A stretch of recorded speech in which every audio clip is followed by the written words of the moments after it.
And we're live. Yeah, welcome back. We're here with a very late night stream if you're on my part of the coast. And the reason we're doing it so late is because it's been a minute since I have streamed. Been meaning to, but got a little sidetracked.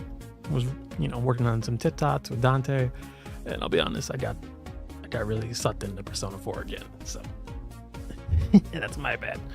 So yeah, it's late at night. House is quiet, so I'm gonna do a little chill, a little lower volume stream, and I thought this would be a good mix. I've been wanting to go back to Helltaker for a little bit, so let's get back into it. The next morning. You are awakened from your slumber by an incessant scratching at the door. Grabbing some clothes from the nearby chair, you head towards the door. Ooh, which one do I pick? Upon opening your door, you are almost bowled over as all three bodies of Cerberus burst through the frame like a fluffy white whirlwind. Oh no, my bottle of water is all the way on the other end of the room. Oh, this is gonna be bad. Sorry, one sec, let me grab it.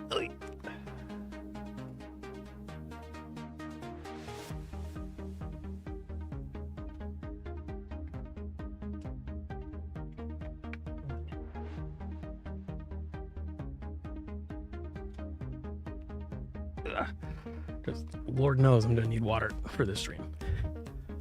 They run around your room pulling books from shelves, clothes from your hamper, making faces at your wardrobe. Beyond the doorway stands Pandamonica, the coffee reserves in her mud approaching the danger zone. Oh good, you're awake. Hope you haven't forgotten about my morning brew. Your mind races as you try to recall. Right. Triple macchiato with whipped cream, sprinkled with the tears of virgins. Pandamonica shrugs, interestedly apathetic. Or chocolate sauce. Today is a splurge day, I think. You look around at what was once, before Cerberus at least, a well-cleaned room. I don't suppose you've seen Lucifer around, have you? The demon shakes her head. She's a little overloaded with work right now, so I wouldn't expect her to be around much over these next few days. With all the subtlety of an avalanche, Cerberus butts into the conversation. She left a message for you, though. She said to keep up the good work. Then she made a scary face. She pulled back her lips and showed us all her teeth. So, she smiled. They aren't exaggerating, this time at least. It did look a little more genuine than usual. Between the two of you, you manage to corral Cerberus out of your room. She disappears down the hall, talking to herself in hushed tones. You hurry downstairs, Lucifer's message weighing slightly on your mind. Keep up the good work. I wonder what she means. Select your character.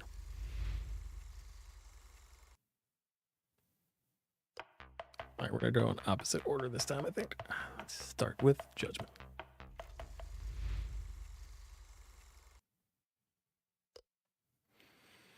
Though it has been a while since you visited the Butterfly Conservatory with Judgment, that day remains at the forefront of your thoughts. While you originally intended to use it only as a way to engage with the High Prosecutor on one of her apparent interests, you feel yourself growing similarly intrigued by the fluttering creatures. This curiosity of yours drives you to peruse the literature that was handed out after the tour. According to the pamphlet, it is possible to donate butterfly snacks, tubs of sliced up fruit, to the conservatory as a way of helping out and getting involved. Thinking this the perfect way to satisfy your interests, you make your way to the kitchen. However, on the way, you pass by Judgment's shut door. Looking at it reminds you of how that day ended. You lament the fact that you've seen precious little of her since then. Should I try knocking on her door again? Couldn't hurt to try. Though hesitant, you decide to try one last time to get her attention. As you knock, you strain your ears to listen for the signs of movement inside. Judgment. You hear nothing. I was just going to do some work in the kitchen, and I was wondering if you'd like to help out. Judgment. No response. Frowning, you return to the kitchen. Once there, you dig out a knife, cutting board, and every bit of fruit you have stashed away in the pantry. Then, after donning your apron, you set to work slicing everything up into small cubes. As you're working, you hear someone enter the kitchen at your back. Turning, you're surprised to see none other than Judgment standing in the doorway. Oh, hey there, Judgment. The demon stares back at you, wide-eyed and blushing. Hey, Taker. I was just looking for a snack. With a nod, you return your attention to the task at hand.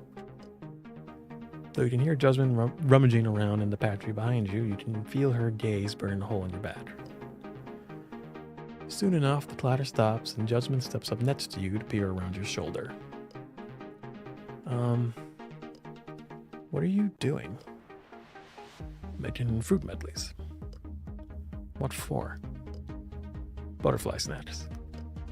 Oh, I see. Can I help? Wordlessly, you hand Judgment an apron and a knife before slapping down a cutting board next to you and stepping aside to give the demoness room to work. Judgment approaches the countertop and removes her gauntlets. Then the two of you set to work chopping up fruit and dividing it up into dozens of plastic containers. Soon, the tapping of your knives against the cutting boards echoes throughout the kitchen. And amid this quiet rhythm, you notice a faint smile dancing across Judgment's lips. Smiling in turn, you continue your task. Have you given any more thought to our predicament? Predicament? What are you referring to, mortal? The butterflies. Shouldn't we fortify our home against the coming invasion? Perhaps we should explore other avenues. Such as? Diplomacy. Diplomacy. Yes. If we can placate the beast with sustenance, we can avoid any unnecessary bloodshed. I see. Is that what you would prefer? I would. As would I. Judgment grins and dumps another load of fruit into the plastic containers. As you prepare to do the same, you hear something that catches you by surprise. Judgment has begun to hum. The sound of her voice fills the room, and you find yourself looking at the demoness in shock. Judgment, aye. All of a sudden, the scent of smoke stings your nose. The hell is going on in here? Thought I caught a whiff of something sweet coming from the kitchen, and so I got hungry. But it's just you nerds. Oop, missed that one. What was it? Backlog. Hey, Zadrada. Don't worry. I'll get started on dinner after I'm done here. Back. Good. What are you doing anyway? I wanted to make fruit medleys to donate to the Butterfly Conservatory, and Judgment here offered to help. The demon puts her hand over her mouth and makes a gagging noise. Forget I asked. Though I guess I shouldn't be surprised if you do something like this, Taker. I am, however, a little shocked at you, Judgment. Who would have known the High Prosecutor of Hell would do something so sickeningly nice? Next thing I know, you'll be letting sinners slide for a few decades with an IOU eternal damnation. Oh wait, that already happened, didn't it? Looks like somebody's losing their edge. Before we can protest, Zadrada breaks out in a cackle. Spewing smoke with each hearty guffaw, the demoness swipes a box of crackers off the counter and departs, leaving you and Judgment alone in the kitchen once more. Silence descends upon you, yet the ring of Zadrada's laughter still echoes in your ear. Jeez, what's her problem? Shaking your head, you look over at Judgment. The demoness is facing the counter with her hands gripping the sides of her cutting board hard enough to turn her knuckles white. At first, you think this is a display of anger, but the slight glimmer of tears in the corner of her eyes causes you to think otherwise. I butchered that one. Judgment. Not to do that better. Judgment. Man, it's hard doing a deep voice and emoting. Judgment. Fool. I'm sorry. May I take my leave now? Yeah, I can take it from here.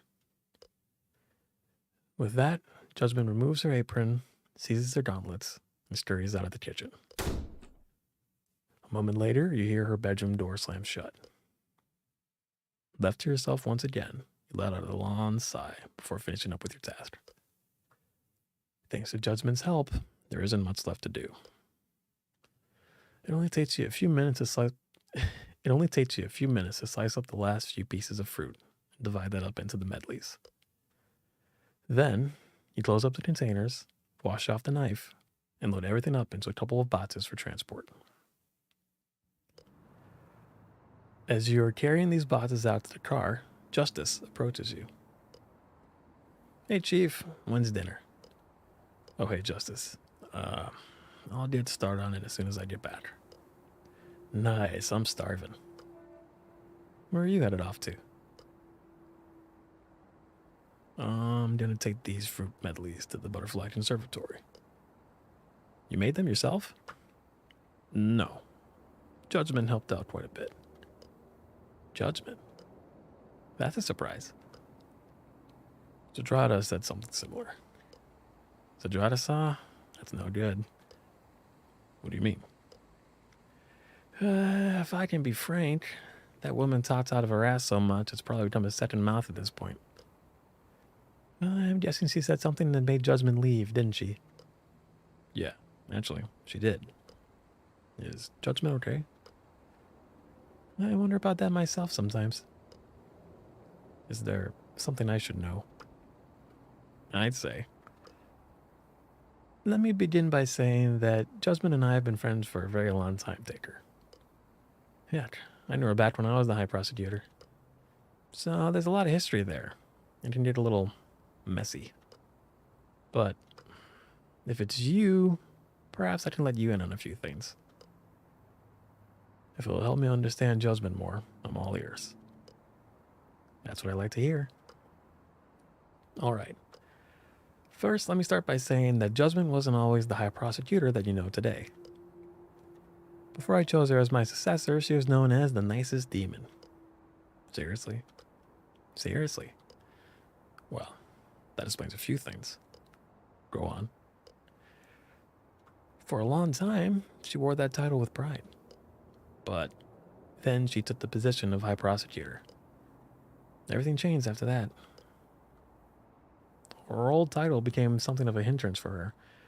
How could demons and sinners respect someone who is so well known for being nice? Hell isn't a terribly kind place of those who are nice.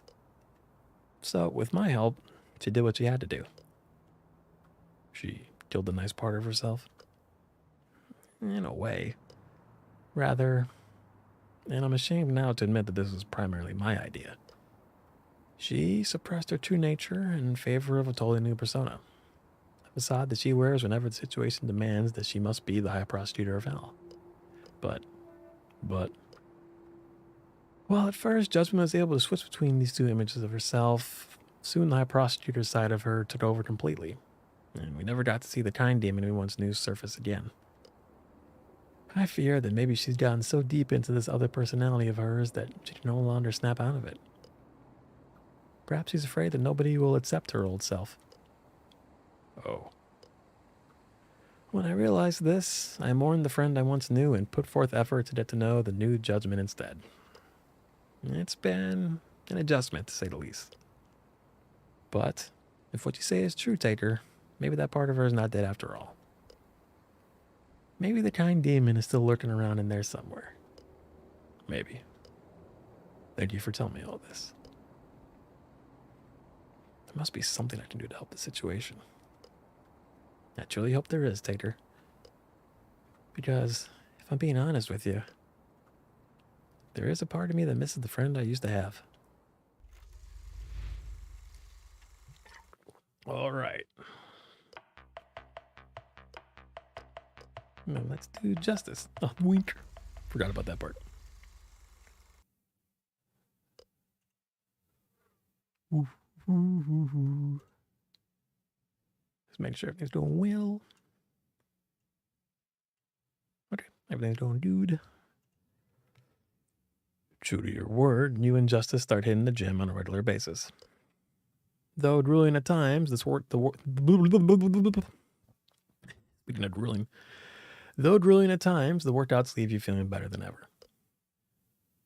With a newfound spring in your step, you decide that it's time to complete some of the more menial household errands that you had been putting off until now. Starting with some of the boxes that are laying around in Modius's closet. You begin carting your old junk out of the car for donation. Out to the car. As you are carrying a particularly cumbersome box, one filled to the brim with your old model sets and paints, you run into Justice in the living room. And why am I tripped up so much? Literally. Whoa there, Chief. You clatter to the ground in an amazing display of stooge-like physical comedy. Then, as if that wasn't enough, the withered tape holding the box together gives way and its contents spill out onto the floor. Sorry, Taker, I didn't hear you coming. It's alright. Here, let me help you clean up. Oh, that isn't necessary. Nonsense. I'm happy to help.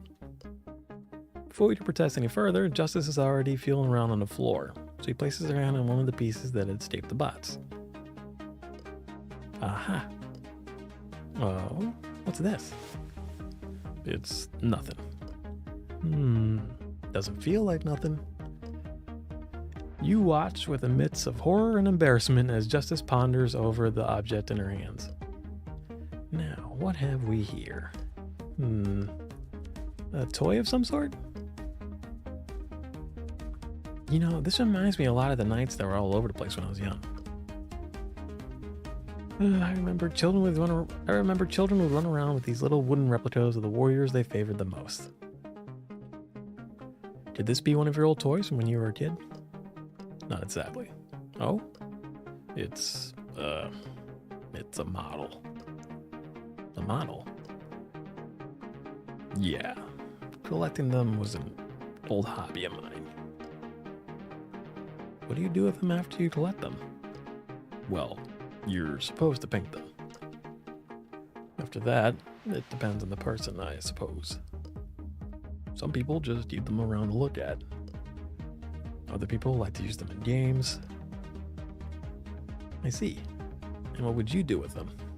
Well, I wanted to paint them and put them up for display, but you look sheepishly at the figure that Justice has in her hands. Color choice aside, the paint job itself is atrocious. The paint is lobbed on so thickly that many of the model's more intricate details have been lost. Beyond that, the shading is inconsistent, the freehand work looks like a child's crayon drawing, and there is still evidence of glue at the joints where the excess was not wiped away properly. But what? I never got the hang of it. Painting was never my strong suit. So, what are you gonna do with them now? I'm not sure. They've just been sitting in boxes cluttering up Modius's closet since I got back from hell.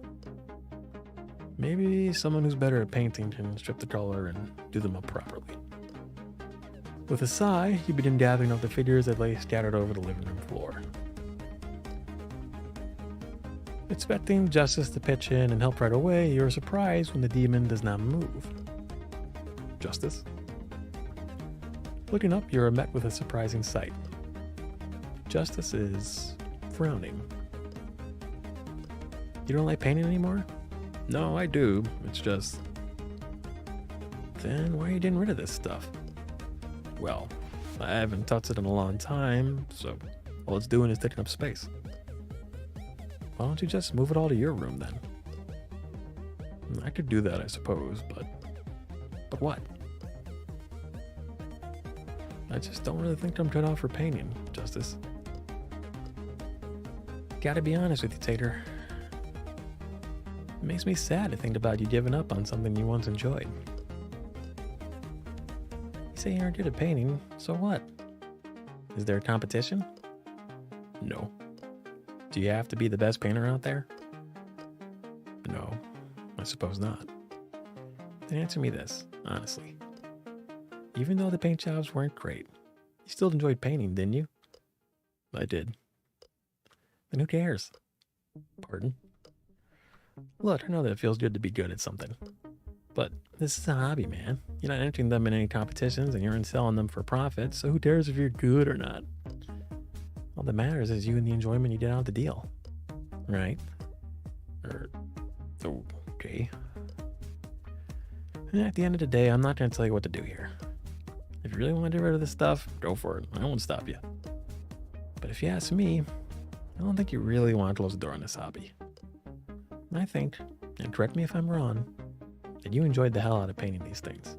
The only reason you're quitting is because there's this little voice in your head that's needling you and saying you have to be good at something for it to be worthwhile. Well, I say screw that. Being good at a hobby is secondary. Happiness is what really counts. You find yourself looking down at the figure resting in your palm. It's true, the paint job is horrendous. But nevertheless, you recall the excitement you felt when you brought it home and took it out of the box. You remember staring wide-eyed at the pieces laid out before you, daydreaming of all the colors you wanted to use. It took you all afternoon just to paint that one figure. An afternoon well spent. You're right. I do miss this hobby. And I don't really want to get rid of all this stuff. I just thought of something. Okay, never mind, missed it. Sorry. Then don't. Here, let me help you clean this all up and then we can set it all up in your room, yeah? Maybe you can describe to me just how you've painted some of these little dudes. You nod and set to work cleaning up the figures off the living room floor. With Justice's help, it doesn't take you long at all, and soon the two of you are sitting side by side on your bed, with the box's contents laid out before you. Grinning from ear to ear, Justice has the figure of a knight in her hands and is feeling over with her fingertips. What about this one? It's red. Just red? Yeah. Well, what kind of red? Is it a deep blood red or a bright crimson? Or maybe it's closer to a soft rose. No, it's not like that. It's, red. Oh, just red? No, there's also some yellow for the lions on his shield. I see. How about this one? That's an elf sort of character. I painted her robes green. As you watch Justice play with the figure in her hand, a thought occurs to you. Say, Justice. I don't want to sound rude, but how can you picture what colors are what? I wasn't always blind, you know. You weren't? No. When I was much younger, I could see. Oh. What happened? That's a long story, Taker. Perhaps one for another day? Sorry, I didn't mean to pry. Don't worry about it, Chief. If it were up to me, I'd have no problems telling you all about it. But since there are others in this house that are involved in that story, I don't want to out their past without their consent, you know? I understand. Without missing a beat, Justice reaches for another figure. What color is this one? Actually, I haven't painted that one yet. Really? Yeah. I've been meaning to get around to it, but I've been a little sidetracked lately. Well, what are you waiting for now? You've got the paints and the brushes. Now is as good a time as any to slap a coat on this bad boy. I suppose you're right. Let's see here. You rummage around in the box for your paints. However, much to your dismay, you find them in bad sorts. Many of the hues have leaked out due to being improperly closed, while others have gone bad outright. Damn. What is it? My paints are bad. That's a bummer. Looks like I didn't close them properly. I'll have to restock at some point. Where do you usually get your paints? There's a little hobby shop in town. They've got a big wall of paint, so I shouldn't have a problem loading up on new colors. Can I come with you? You really want to? Of course. We can browse through some of their models too, right? I should expand my collection, shouldn't I? That's what I like to hear. So up to date, right? Yeah, It's a date. Yay, another one down. All right, after justice, it's Basil. And before we do that, I'm gonna save, but I'm gonna save.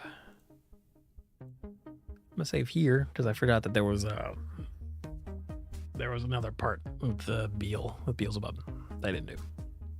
So after your debacle at the museum, Azazel sequesters herself to her room for days on end. And if it weren't for communal meal times, you wouldn't see her at all. Although she seems relatively composed during breakfast and dinner, her solitude at all other times of the day, while not entirely abnormal, concerns you. The museum was the perfect place for her to gather up a lot of information for her thesis in a relatively short amount of time after all. But now that she's been banned, you worry that she isn't taking things all too well. So one day you decide to check in with the curious angel. You knock at her door, unsure of what to expect.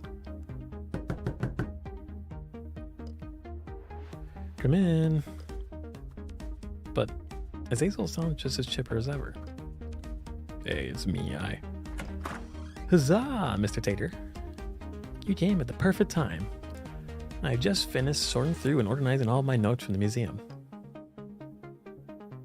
You glance at the side and see 7 neat piles of notes stacked precariously atop Azazel's desk. So, that's what you've been doing up here all this time? Yep. Thanks to our trip to the museum, I think I'll be able to shorten the time it'll take to finish my thesis by about a decade. Oh, fun fact.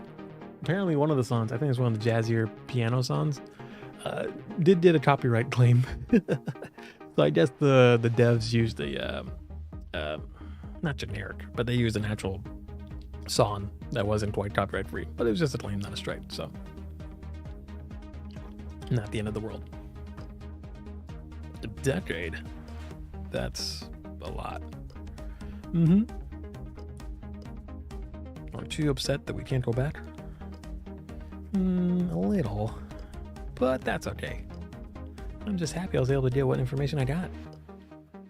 Thanks to you, I'll be able to finish my thesis 0.00001% quicker. That's certainly good to hear. So what do you say we take a bit of a break to celebrate? That depends. What sort of break did you have in mind?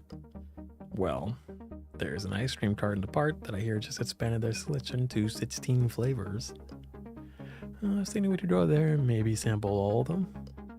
Perhaps we could even think about it as research for your thesis. I'm sure you'll need a section on frozen treats sooner or later, right? At your suggestion, Azazel's eyes become as wide as saucers. She hurriedly jots down something in a notebook before leaping to her feet. Oh boy. Oh, sorry, burp. Get the burping. Oh boy. Oof. What's it? Oh, yeah, there's a smell to that.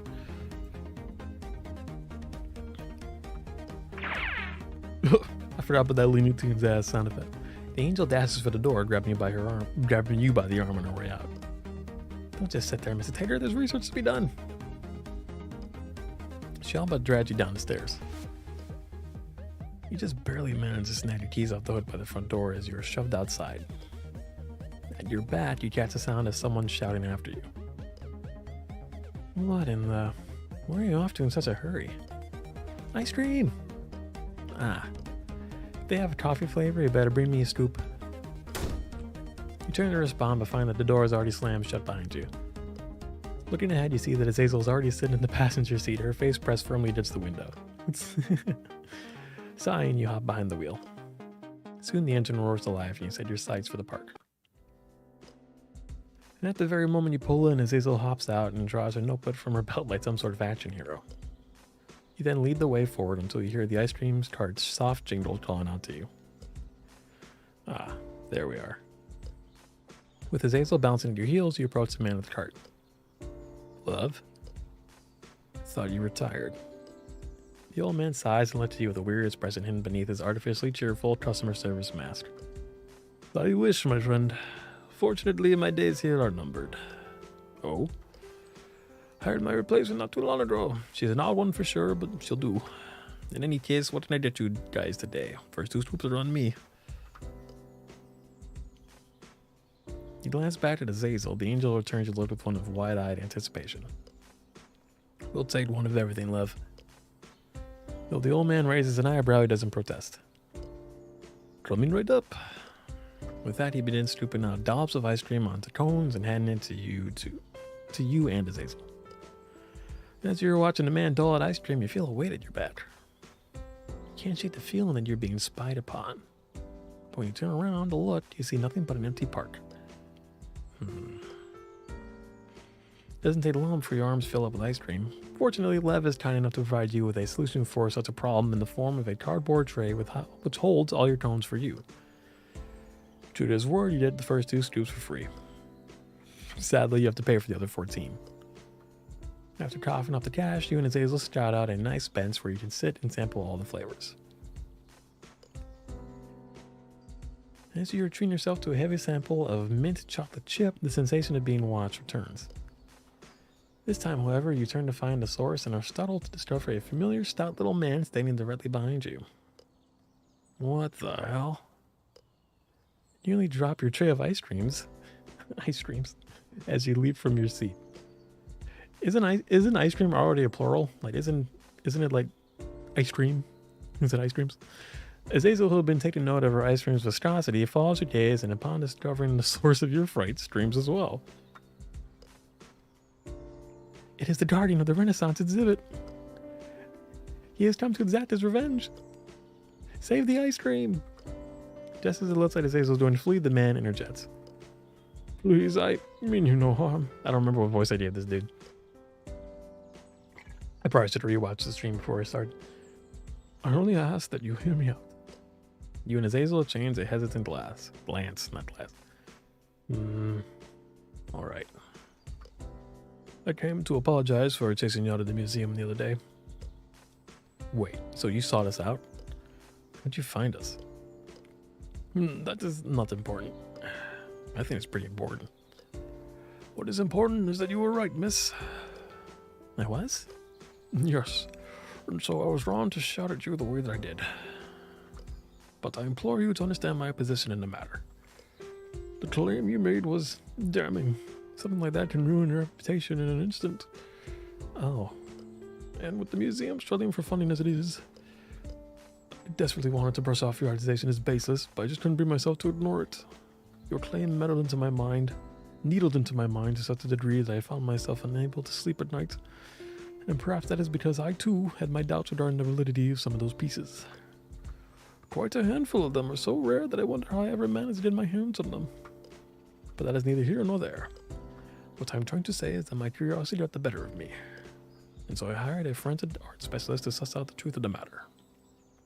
I don't like that voice for him. But for the life of me, I can't remember what it was. And so I hired a forensic art specialist to suss out the truth of the matter. Definitely not. That wasn't it, but I'm going with that. I thought that hearing it from the expert would put my anxious mind at ease. However, much to my chagrin, she confirmed right away that the piece in question was a forgery. Maybe I can do Coral Weeze or...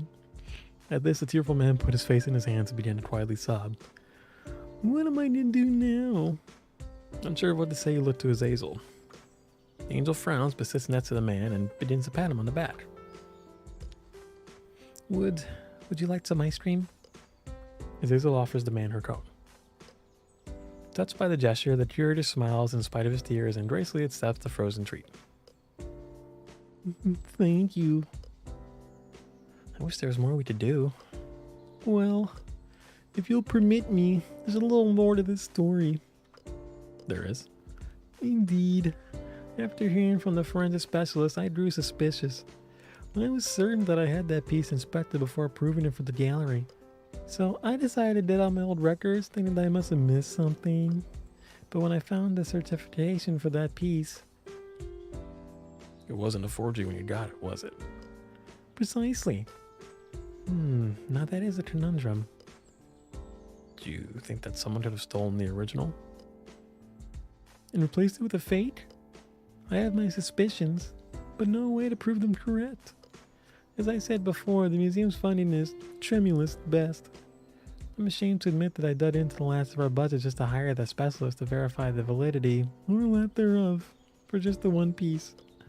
Though I believe that some of the other paintings may have been stolen as well, I'm at the end of my rope. Without money, I cannot prove these beliefs to be correct. And I'm afraid that if I were to call the authorities, the news would paint me as a charlatan who deals in fakes. I can't have that happen. So... You were wondering if it would help you figure out which one of your pieces were fakes? Yes. Though I feel a certain amount of sympathy for the art curator's plight, since the responsibility of sleuthing out forgeries falls upon Azazel's shoulders, the onus is on her to accept or deny the request. And as such, he looked at the angel to see what she plans to do. From the look in Azazel's eyes, you can tell that her heart aches for the man just as much as yours does.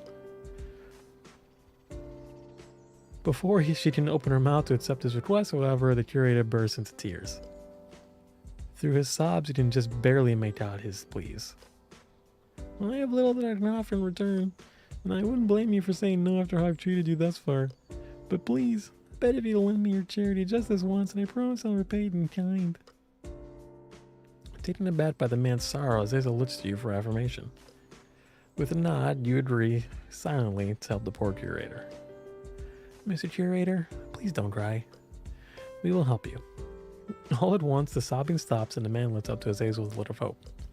Do you mean that? We do. We won't be able to come today, but we'll make time to be there soon. Hearing this, the curator leaps to his feet and hurries to shake your hand. I don't know if I said it yet, but I really love the models in this game. You know, these are fan-made art of the official art on this thing. It looks great. Especially Azazel. Though tears still glisten at the corner of his eyes, the radiance of his joy quickly drives them away. Any time will do, really. Just give me a call when you're on your way, and I'll shut down the exhibit for you both. Will do. I wish there was something I could do in return, but the only thing in my power to offer is I'll first look at all the new exhibits before they are put out on the museum floor. Yeet. Typically, this is a privilege reserved for historians and researchers, but that'd be something. Would that be something you're interested in? Glance over the curator's shoulders. You glance over the curator's shoulder. Azazel's eyes are gleaming with excitement. Oops. Yeah, I think we like that very much. I'm glad to hear it. I look forward to your call. And I still tune this out in a voice that dude. And with that, the curator departs. As you watch him leave, you can't help but notice a certain spring in his step. Turning back to Azazel, still awestruck by the opportunity that has fallen neatly into your laps, you let out a sigh. It's getting late. Shouldn't we be heading home too? Can we go to the museum tomorrow? We'll see. Before leaving the park, you stop by at Lev's ice cream stand and pick up a scoop of ice cream coffee for Panda Monica. Coffee ice cream. I guess those are two different things. With your new vigor, you and Azazel find yourself thrust into an all-new adventure. Thrust, not thrust. And as you look at the angel sitting next to you, it is difficult to imagine sharing in this particular adventure with anyone else. Oh, that's so sweet.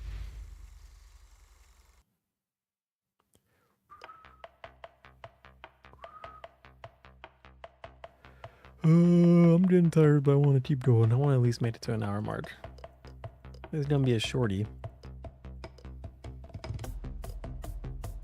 I don't want to keep going. I'll be completely honest with you. I don't think my throat can handle doing Sajada right now, this late.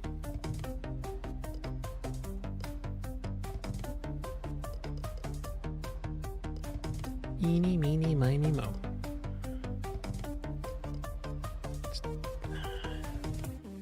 See, I would like to do Melina, but I know Sajada pops up in it.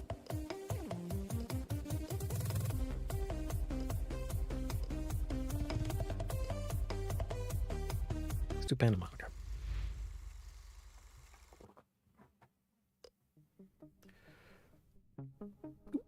First we save. It's been a couple of weeks since you last caught sight of Panda Monica out in the open. Ever since you dated the coffee shop, the demon has been cooped up in her room. Though you still provide her with her morning coffee, you aren't permitted to enter her domain. Instead, you often leave the mud by the door like an offering, only to find it sitting empty in the very same place sometime later. This new arrangement has left a sour taste in your mouth, and you consider sitting the demoness down to figure out what's going on. Before you can, however, the unexpected occurs. It happens one evening after dinner as you're sitting in the living room watching television. You hear a noise like the door slamming and then catch a glimpse of a blur scurry into the kitchen. At once, you follow the figure and find none other than Pandamonica, wide-eyed and muttering as she rummages around in the pantry. The sight of her standing alone in the kitchen brings you a sense of deja vu. Pandamonica? The demoness turns towards you suddenly. Her hunched over stance reminds you of a wild animal standing hungrily over a fresh kill. Not a French kill. It's very different. Judging from the dark circles around her red-rimmed eyes, you can't help but think that the demon hasn't been sleeping well. Or even at all. Taker. Are you looking for the grinder? I've been using it so often, I don't put it away anymore. It's over there by the coffee machine. Pandamonica's eyes cut from you to the contraption sitting on the counter in your back. I can make you a cup of coffee now if you'd like. Yes, please. With a nod, you head over to the pantry where you've stashed the coffee beans that you and Pandamonica got from the shop on your last date. There, you're faced with a choice. What flavor should I make? Ooh, choice time. Let's be safe. Dark chocolate hazelnut, obviously is Pandamonica's favorite. Toasted almond sounds good. Maybe Pandamonica could use a change of pace? Let's risk it. If not, we could always save some. Recalling how Pandamonica gushed over some of the more nutty coffee flavors, you grab the battered toasted almond and set to work. As you whip up a cup of freshly ground coffee, Pandamonica takes a seat by the table with a blanket wrapped around her shoulders. Out of the corner of your eye, you catch a glimpse of the demon staring out the window, the orange glow of the street lamps outside spilling over her solemn expression. Only when you set the steaming beverage before her does Pandamonica snap out of her melancholy. Thank you, Taker. No problem. You sit across from the demon and watch as she takes her first sip. Though her exhaustion does not completely leave her eyes, the smile that spreads across her face makes her look 10 times more awake than she was before. Ah, toasted almond. Not my first choice, but still delicious. I thought a change of pace would be nice. I agree with you there. Change of pace is nice. Pandamonica indulges herself further with a little long sip from her mug. As you watch the demoness partake in her beverage, you mull over the ways you intend to broach the topic of her absence. Before you can settle on something to say, however, the woman across from you sets down her mug and returns your gaze. I know I've been scarce lately. More than usual, that is. I'm sorry if that's been cause for concern. But I've had a lot to think about. I understand. Good. I'm glad to hear that. But also, I want you to know that you don't have to hide things from me. If this is something you'd rather keep to yourself, I won't press you any further on it. But if there's anything I can do to help, I hope you understand that you can come to me. You don't have to tackle all your problems alone, you know. I know that it's late, but do you want to take a walk? A walk? Sure, but there's just something I need to see for myself. Alright, a walk it is then. The both of you rise from your seats at the same time. As you don your jacket, Pandamonica slips on an appropriate pair of walking shoes and waits for you by the door. Soon, you find yourself venturing out into the cold night air. The evening air envelops you both as you make your way around the block. With each step further from home, Pandamonica lingers closer to you until your arms brush past one another as you walk. Once, when Pandamonika's elbow bumps against you, you peer down at the demon to see that she is shivering. Are you alright? It seems as though I didn't properly prepare for how cold it was going to be. I thought this light jacket would be enough, but I'm chilled to the bone. I guess I'm not used to the climate here quite yet. Here, take my coat. Won't you be cold? I'm used to it. Ugh! It's like On from Persona 5. You drape your coat over Pandamonica's shoulders. At once, her shivering comes to an end and her expression softens. Compared to earlier, it's almost as though you're looking at a completely different person. Whereas before, an aura of distress and irritation seemed to seep out of her every pore, now it is though Pandemonium can no longer fathom just what it is that had irked her so. And this realization surprises her almost as much as it does you. So much so in fact that you can distinctly hear her mutter something under her breath. Though you don't catch it entirely, you are privy to two words which ring loud and clear, which ring loud and clear? I think it's supposed to be read loud and clear. Which ring loud and clear in your ears. Why now? Pardon? Oh, nothing. I just still have much in my mind. Should we head home? Not just yet, please. I want to savor this a little longer, if you don't mind. All right. You continue onward for a while longer, stealing glances at the demon beside you as you walk. The change in Pandemon's demeanor is unmistakable. But try as you might, you cannot figure out what it was that brought upon such a stark change in personality. Soon you arrive at the small neighborhood playground, heartened by the sound of the swings creaking in the breeze. Pandemonta stops in front of a large pine tree, one with many branches that lay low enough for children to climb. A small sigh escapes her lips and she beckons you close. When you approach, she grabs your arm and holds it close to her chest. Pandemonta? Shh. It's quiet now. Let me enjoy the silence. You nod and stare up at the magnificent tree in front of you. If your memory serves, it has been here ever since you were a child. You recall climbing its branches as well. What a sturdy thing it must be to withstand all those prying hands for so long.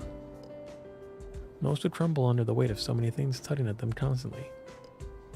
But this tree has grown tall in spite of that. Oh dear. The sound of Panamonta's voice draws you out of your recollection. You look down at the demon clinging to your arm and frown. Her bliss is gone, evaporated into nothingness like the wilting fog on your breath. Suddenly all that remains is sorrow. What's wrong? We should head back. Wait, Panamonica. What is it, Tater? Please, tell me what's going on. I can't help you if I don't know. Exasperated, Panamonica plops down onto the swings and teeters to and fro in thought. Have you ever heard of pandemonium? It's a word that's like disorder and panic, right? Yes, but before that, it was a place. Pandemonium is the capital of hell. Okay, what about it? Can you guess what it's like there? I suppose there are a lot of demons there, right? Not just a lot of demons, nearly all of them. Flying in and out of that one building all day and night, from the beginning of time until the end of time. It's loud there, maddeningly so. All the demons talk at once like a sea of voices. Now imagine trying to discern one voice out of that sea. It'd be like searching for a particular droplet of water out of the ocean, wouldn't it? I suppose so, but why are you telling me all this? Now imagine that you had to listen to that all day and all night without end. I'd go mad. Exactly. Some demons are born for a purpose, to serve hell in some specific fashion. I am one of those demons, and my purpose is to hear and address the concerns of the demons of hell. As such, I was made, in a way, to be the physical embodiment of pandemonium. So, those voices are in my head. How do you sleep? Very little, I'm afraid. Hence the coffee. Is it always like that? It was. Until the other day. I never experienced true silence until then. When is that? When we were at the coffee shop.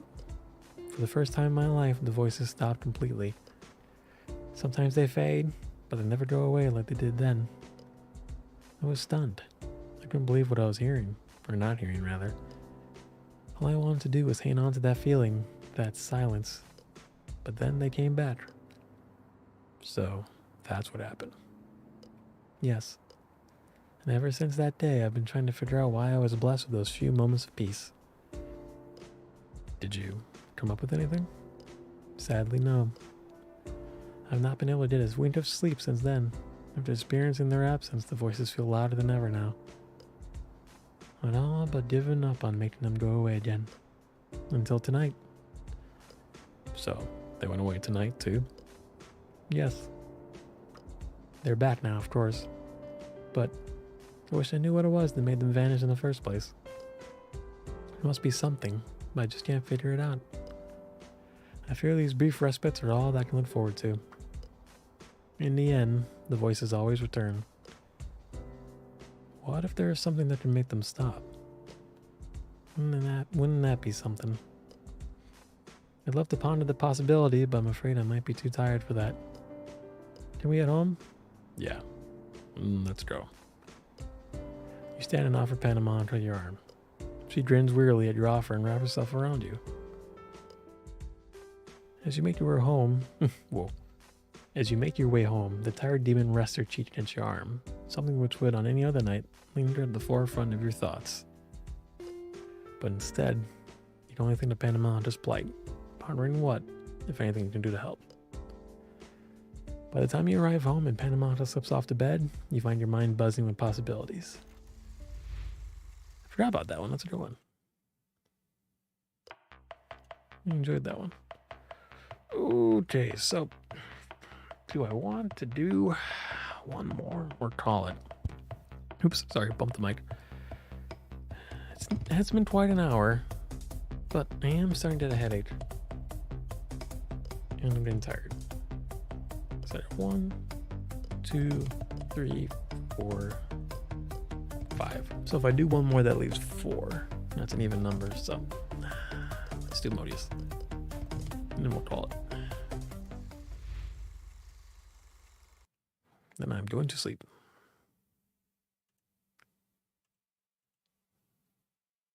Come on, let me save. There we go. Though Modius hasn't exactly gone out of her way to avoid you after your date, he can't help but feel that there is a certain uneasiness in the air anytime you two are in a room together. As if trying to avoid talking to you outright, the demoness has become particularly engrossed in her personal stash of romance novels. Whenever you happen to catch her in the living room or in the kitchen, she has her nose buried so deeply within the pages of whatever it is she's reading on that day that she seldom so much as glances in your direction. After a while, you grow accustomed to this new state of things. All the same, you find yourself looking for the right opportunity to speak candidly with Modius. As it were, this opportunity presents itself to you on an otherwise ordinary night. The evening is verging on the cusp of night, and everyone else in the house has either gone to bed or occupied themselves with terrorizing the town under the veil of moonlight. You have been hoping to catch a lazy late-night movie with someone, but have learned better than to wait a slumbering demon over something so trivial. Unable to sleep, you're moping through the house when you find Modius sitting next to the bay window in the kitchen, using the ambient light from the street lamp to read her book. With Tango beneath the moonlight clutched tightly in her hands, the demoness doesn't look up at you right away. You weren't sure if this is because she is so engrossed by her book that she has generally not noticed you, or if she is perpetuating the habit of paying you no mind. Either way, you decide to approach. You're up late.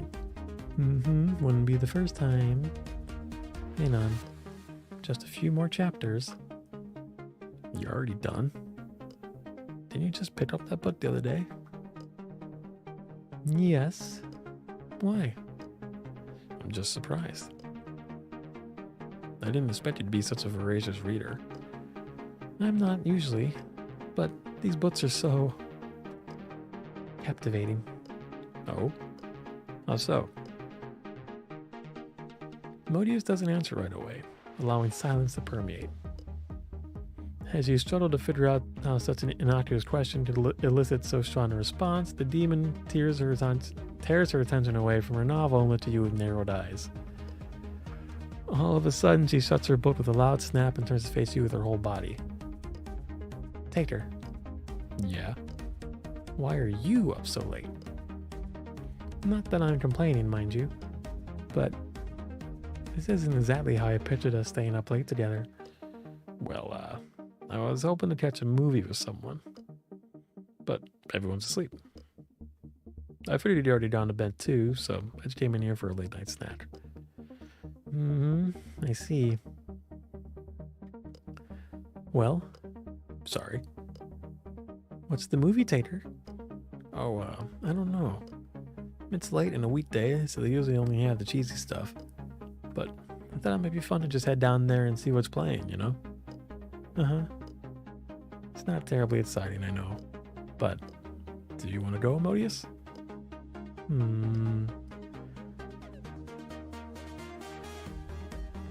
Spending time together in a dark room with the sound of a movie we don't particularly care about making masking noises we make together.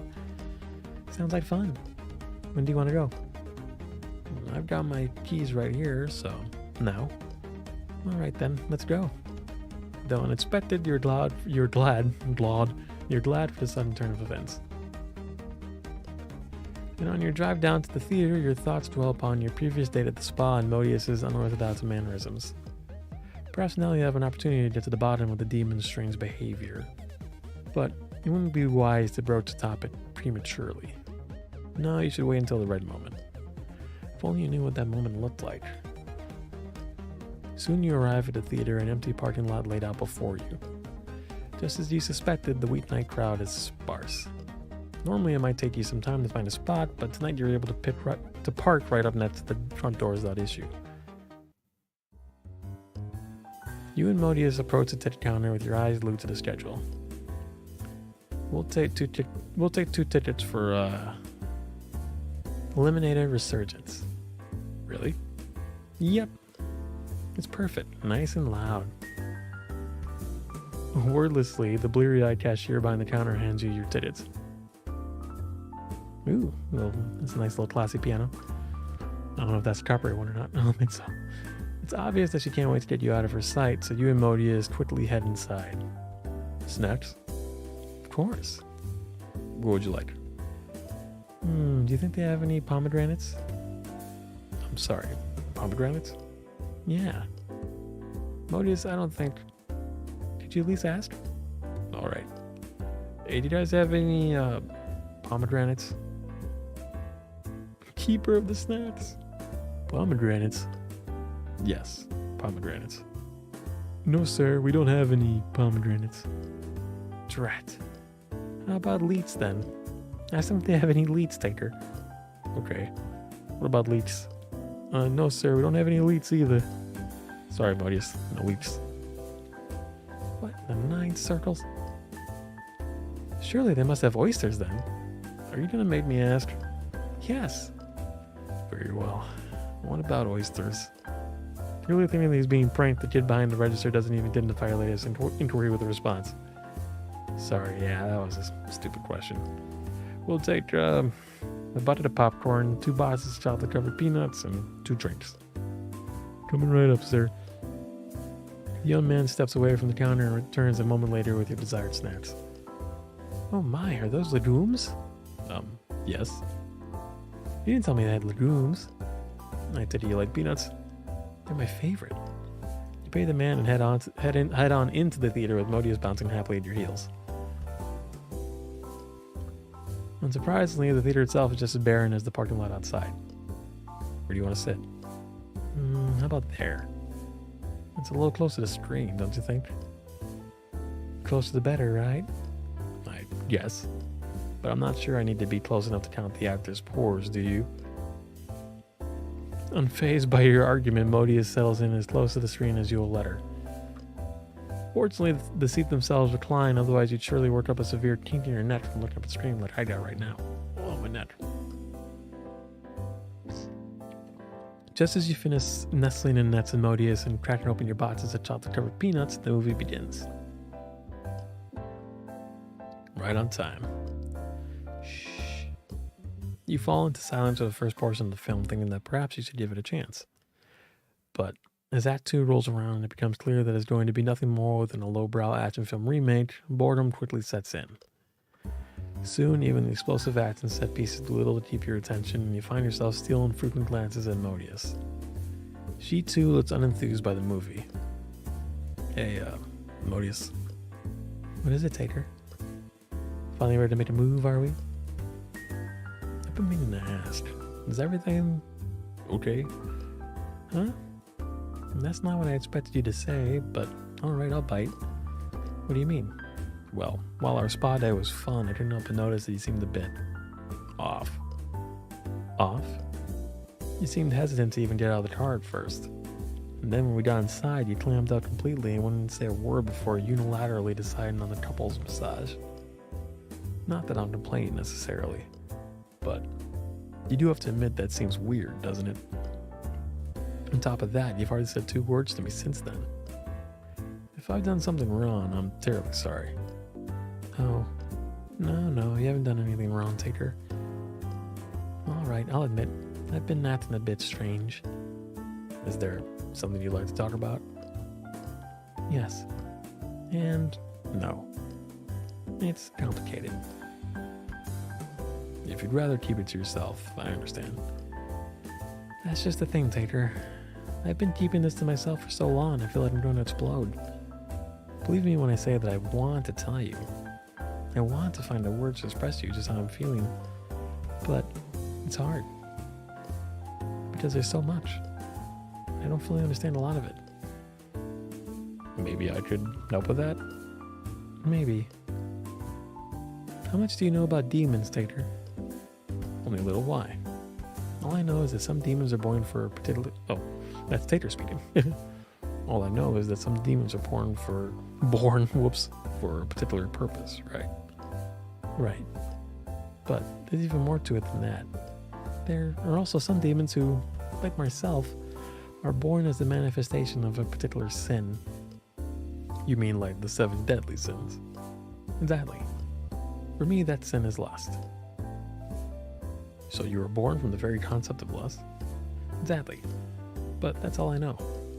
I'm not exactly well versed in the details around my own birth, sadly. Okay, so what does that mean exactly? It means that everything about me is colored by the circumstances of my genesis in some way or another. There sure are a lot of words that have a lot of S's back to back in this game. The way I see the world and the way I interact with it is all influenced by the essence of lust. For me, being horny isn't a state that I enter when I'm aroused as my default. Does that make sense? I think so, but how does this relate to the other day? Think about it, Tater. Given what I've just told you, how do you think lust might color my relationships? Even your romantic relationships are influenced by your sin? Yes. So while most people might start by going on dates, holding hands, eventually kissing, and progressing the relationship ladder that way, your relationships work in reverse. Because lust is your default. Precisely. So for you, holding hands is just as intimate as having sex is for someone else? I'm afraid so. It's not as if I don't want to do those other things eventually. It's just... I see. I wish you told me these things before. I hate to think that I forced you to do something that you found uncomfortable. I just wanted to feel normal, Taker. Do you have any idea how hard it is to watch you interact with the others so effortlessly? You have actual relationships with them. Meanwhile, I get to be the horny demon. Like some kind of freak. I just wish I could see the world like everyone else. And I wanted to pretend that I was the same as Lucy or Justice or Pandamonica, even if it's just for a while. That's why I agreed to go to the spa with you. But I just couldn't do it. Is that why you picked the couple massage? The nudity, even if it was brief, made you feel more comfortable, didn't it? The nudity, even if it was brief, made you feel more comfortable, didn't it? That's a much better take. Modius, her knees pressed up against her chest, nods in response. Modius, I'm so sorry. If I'd known, I never would have asked you to go. It's okay, Tater. It's not, though. Modius, I don't want you to feel like you just have to endure our dates together. I want us to find something that we're both going to enjoy. It's very kind of you to say, but what would a date like that even look like? I don't know yet, but I will find something. I promise. Modius doesn't reply to you right away, but you sense that the conversation overall is getting a bit too intimate for her, so you fall into silence as well. As it were, you talk through most of the Act 3, so the movie ends not too long after. While the credits roll, you and Modius stand to leave. Only then do you notice that the two of you are no longer alone in the theater.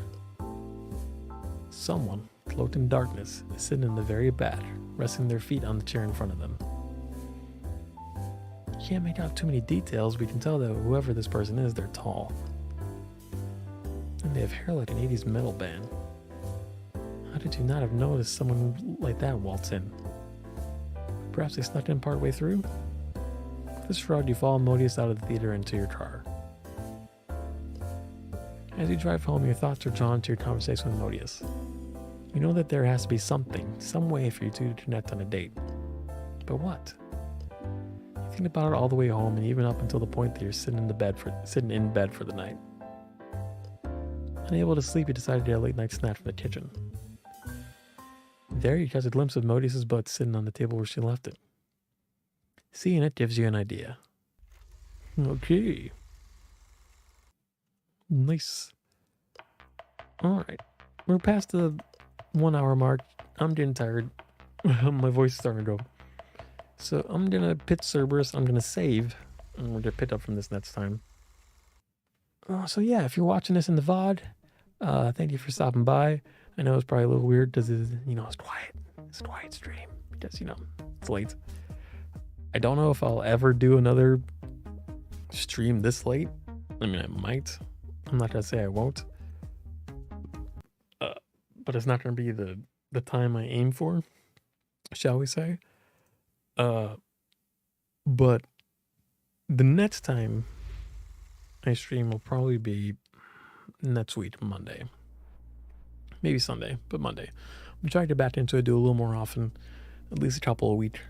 And then next time, it'll either be Monster Prom or Sonic or Ruby, one of the three. Well, if I'm being honest, it'll probably be more like, it'll probably be Monster Prom, but it could be Sonic.